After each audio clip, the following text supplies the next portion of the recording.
Hi Cristin Creates friends, Katy Mayo here with the next tutorial for our Planet Applique Swaddle Sweetie Doll.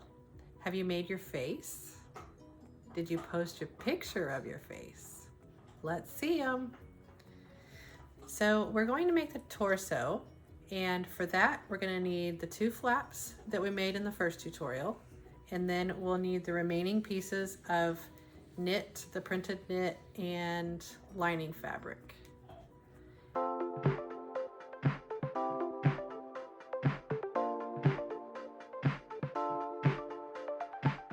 And I thought we'd do a little stretch exercise and personalize the torso.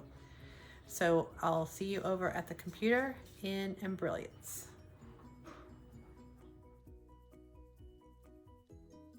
Okay, we are at my computer, and in Embrilliance, we want to select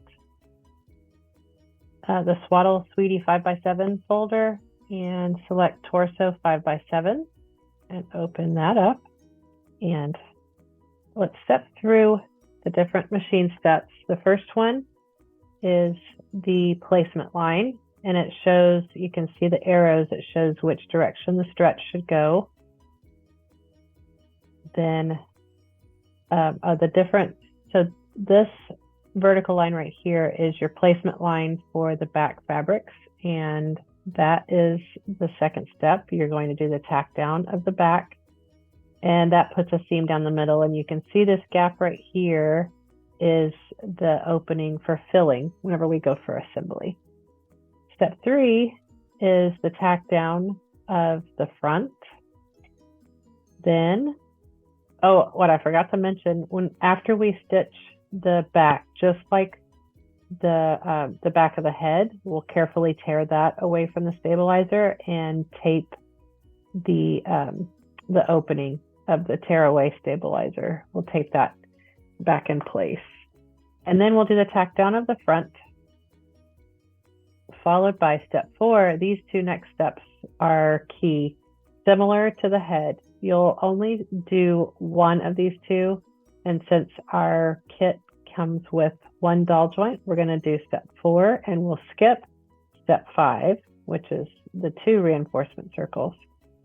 Then you have the placement line for the wing, followed by right and left tack down of the wing, and then you'll open the 2 back pieces that were seamed together at the beginning. Open that up with the printed side down facing the front, and that'll be our final tack down. But I thought we would go for a stretch exercise and personalize this doll. So now I want to select the lettering tool and give your baby a name. I'm going to name this baby Maddox. And I'm going to choose a different font. I want Designs by Juju Farm to Table. So I'm just scrolling really quickly through all of these fonts that I have loaded into Embrilliance.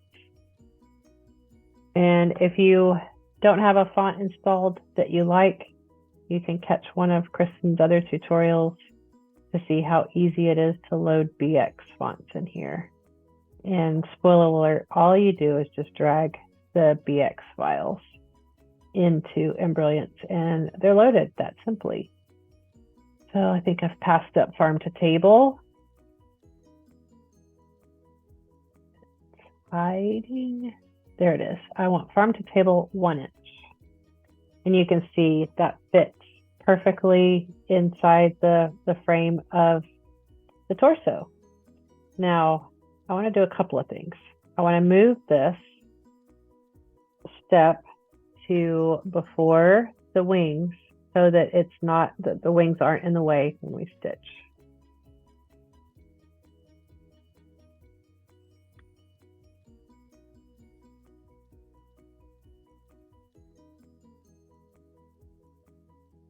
Okay, now the next thing that I want to do is adjust the placement within the torso. I want it to go up just a little bit higher. And I'm just kind of eyeballing it. You can You can put yours wherever you like it best. And you can see it's centered within the tack down of the wings. And there's still enough room for the chin whenever we add the face right in here. And now that that's done, the final tack down on the torso is outside. It's after the lettering, the name. So now I want to do File, Save Stitch File As, and save it. Torso 5x7 and your name.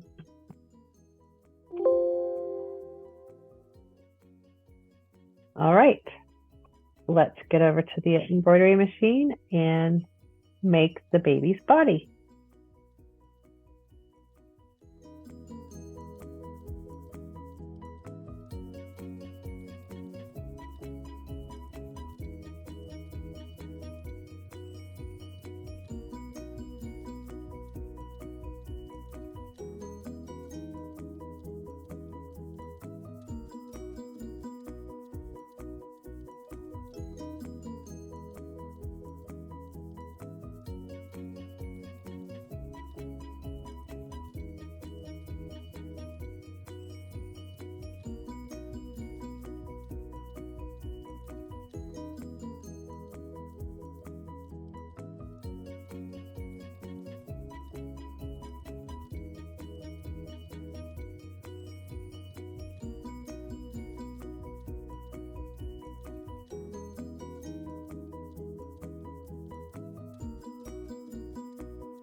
I thought of a few more tips that I'd like to share with you. For those of you doing the two-sided head with the sleeping and the awake baby, you'll want to skip the reinforcement circle on the torso. And when you do the final tack down, this applies to everybody, the final tack down, the stitch starts on the wing, so the presser foot is going to be at a high setting. What I like to do after it gets over the bulk and you're just stitching the back to the front, no wings are in it, I like to stop the machine and restart it just long enough that it can choose a lower setting for the presser foot, and then I have less likely a chance of the thread shredding when my foot is lower. Maybe your machine doesn't do that, but it's one of the quirks of mine for sure. I think it has to do with the hoop kind of bouncing since the foot isn't applying the pressure towards the machine. Anyway, after the wings at the very beginning, just stop the machine and restart it so that you get a lower foot. And it's going to go around a second time, just slightly out. It's probably 1 millimeter away from the original stitch. And that is a reinforcement stitch. It's all part of the same final step. So don't be surprised when it goes around a second time. With all the stuffing inside, it puts pressure on the that stitch. So it's just one more reinforcement that the doll won't come apart with all the stuffing in there. And be sure to share pictures of your finished baby after you're done. I'd love to see how you personalized yours.